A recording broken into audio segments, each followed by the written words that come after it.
Welcome back everybody for my April 2024 Q&A. Now before I get started, a couple quick announcements. And as you may know, I don't take any kind of sponsorship whatsoever, but I do have channel memberships if you'd like to support the channel. And also if you don't want to rely on the YouTube algorithm to alert you to new uploads, feel free to join my email newsletter where I send out new video alerts and also let you know of any new giveaways I may be hosting. With that in mind, let's get to the first question. Moondust Angel 8709 asks, what is one product you won't review and why? I would say it's more of a category of products that people, including myself, might find gross. In fact, I've had requests for things such as earwax removers, toenail clippers, and skin tag removers, and I ain't touching those.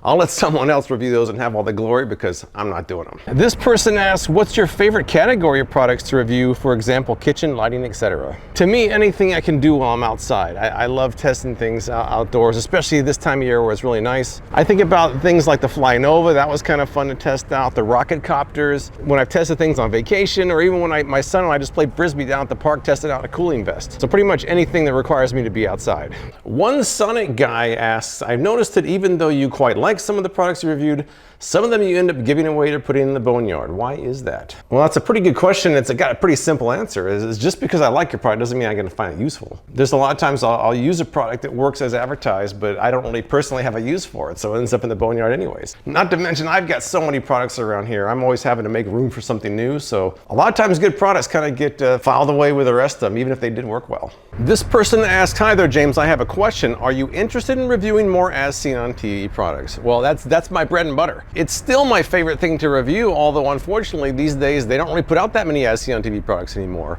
It's hard to believe, but when I first started my channel late 2016, early 2017, there were enough as seen on TV products where I could post every 2 days and sustain it based on just that.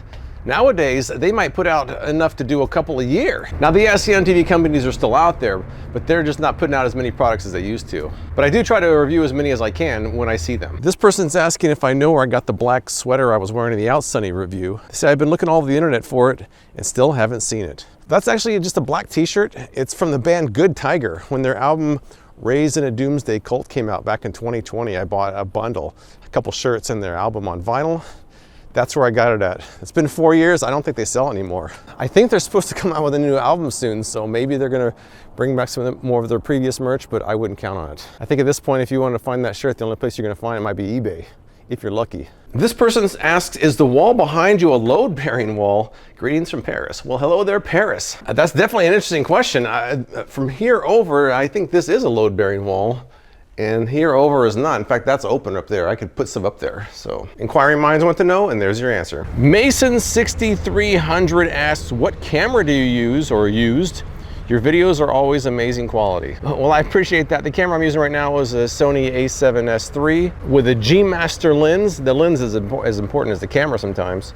And I've got right now a Peter McKinnon ND filter on there. I usually list some of the descriptions, but so far down that most people don't see it. Now some people just have a knack for cameras and using them. I've seen people who know nothing about photography and videography far surpass me in a short period of time. It's not something I've ever had a knack for. I have to really work for it. So I figure I have to get a really nice camera to compensate for my lack of ability in videography. But I do appreciate your compliment though. Glamorous Frog asks, are you a fan of Kermit the Frog and the Muppets? Gotta say, I was definitely a big fan of Kermit the Frog growing up. When I was like 5 years old living in Jacksonville, Florida, I had an imaginary friend named Greenie the Frog, which I think was probably just based on Kermit the Frog. I remember when the first Muppet movie came out, I probably watched that in the theater like 5 times. I used to love the Muppet Show. So yeah, I definitely grew up watching Kermit the Frog and the Muppets, although I have to admit, I haven't watched them recently. Nathan asks, what have you learned about the YouTube algorithm over the years? Do you feel like obeying the algorithm has led to increased viewers and subs? Now, it's not my concept, but I think that the idea is to replace the word algorithm with audience, and that's pretty much what it is. So I don't think of myself so much as following the algorithm as much as what people want. Now, a video like this, I'm gonna spend as much time working on this Q&A as I do for any other videos, and it's gonna get half to a third of what I normally do, but I don't really care, because I know that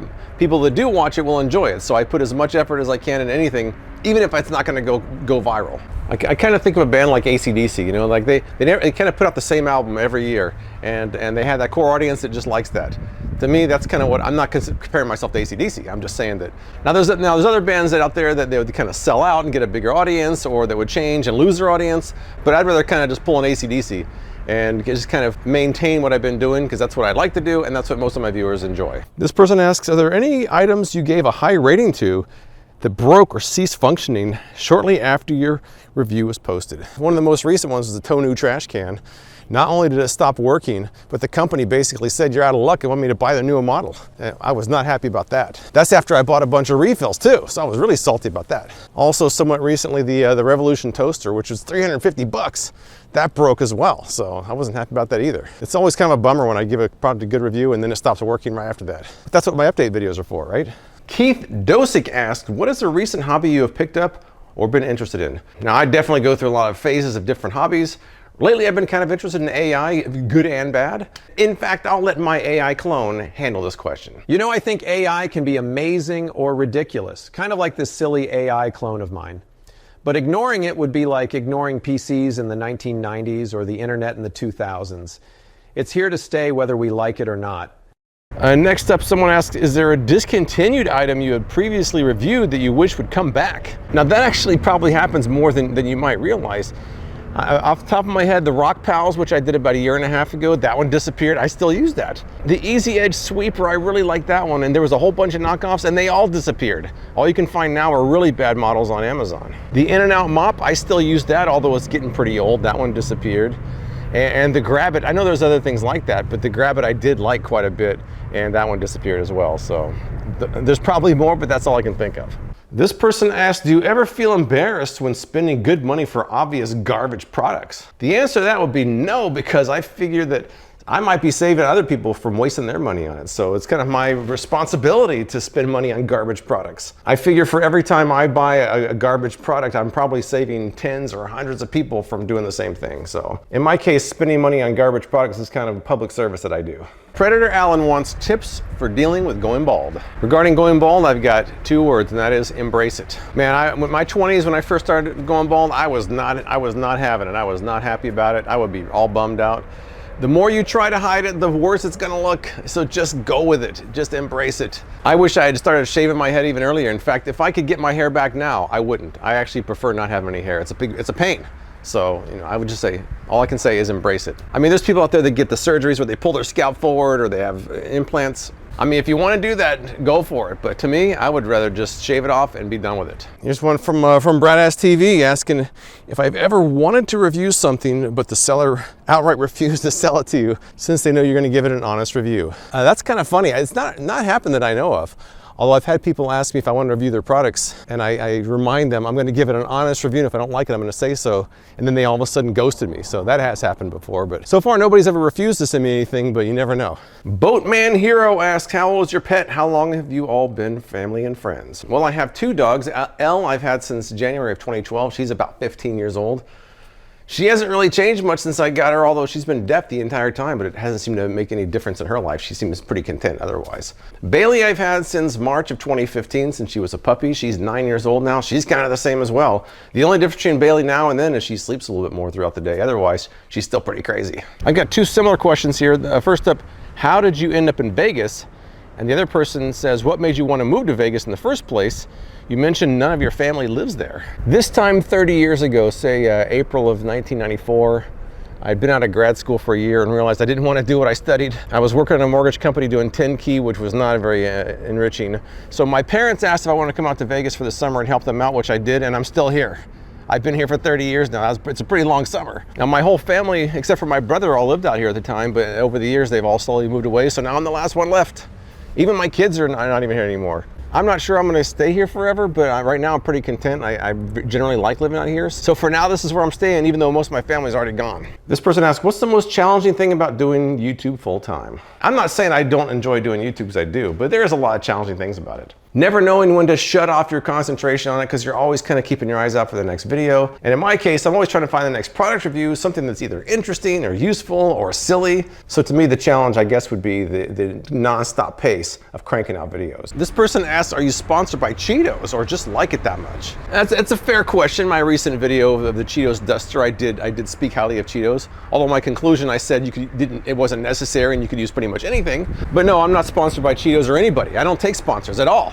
In fact, it's very satisfying to have someone email me dangling money in front of me like they own me. And they'll say, we want this and we want this. And I was like, you know what I want? You to get out of here. I don't take sponsors. I used to just ignore those emails, but now I send them an overly nice AI-generated email in response, which to me is all they deserve. Got a couple of members' questions here. First up, my very important question is, do you love me? Well, I do love all my viewers and all my channel members. I'm not sure how you mean it, but in some ways, yes, I do. Next up, member Andy Bernard, member of 8 months. Thank you, Andy. Have you ever thought about reviewing more things like household cleaners, detergents, car wash soaps, bug removers? You know, back in the early days of my channel, I did quite a bit of that kind of thing, and I will continue to do so, but I have found that in some cases it's kind of hard to really show meaningful results because, you know, all stains are different, all surfaces are different, the combinations of surface stains, how long has it been sitting there. If I can find something to review that I feel like I can show meaningful results for, I will do it. Otherwise, I usually skip it, but I'll try to keep that in mind going forward because I do need to do a little bit more of that kind of thing.